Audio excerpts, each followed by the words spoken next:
ukamiliki maduka ambayo pia maduka kodi yake huwa inaanza hata na kilemba. Kilemba ni kodi ambayo unachukua kabla ya kumkabidhi mteja sehemu kama premium. Sehemu ikiwa tayari unampa sasa sehemu yake, unalipwa kodi ya kawaida. Kwa hiyo is a premium ambayo unalipa kwa sababu ya location. Wewe kama mteja ambaye utamiliki pale, unaweza ukawa unapata kilemba wakati wa kuhamisha mpangaji.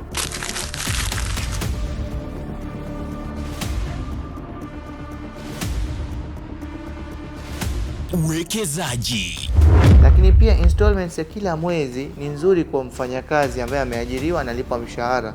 Lakini kwa mfano wewe una sehemu umepangisha, unataka ununue hiyo apartment kwa kutumia kodi yako unayopata kule. Manake kwako is more convenient installments ikawa every 6 months or 3 months, jinsi wewe unavyopokea kodi. Kwa hiyo in that context tunakufanyia flexibility hiyo kwamba wewe installments zako zitakuwa sio kila mwezi, zinakuwa quarterly au semi annually kulingana na malipo yako unavyopokea.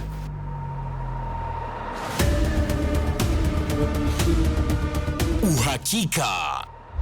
Wewe sasa ndo unaenda na hiyo title Wizara ya Ardhi, unaenda kuihamisha kwenda kwenye jina lako wewe kama mnunuzi. Hapo utatakiwa uende na NIDA na pia utapigwa picha, watafanya na NIDA verification, alafu watahamisha jina kutoka kwetu kwenda kwako wewe mteja. Ustawi.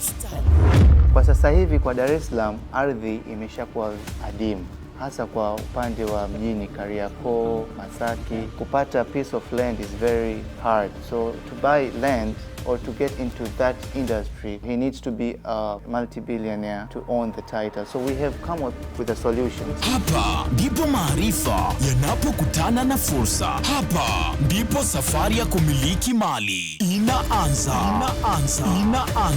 Hii ni Miliki Mali, The Real Estate Authority na Junaid Othman, CEO Mkuyu Africa. Usisubiri uwe tajiri kumiliki mali. Miliki mali, uwe tajiri.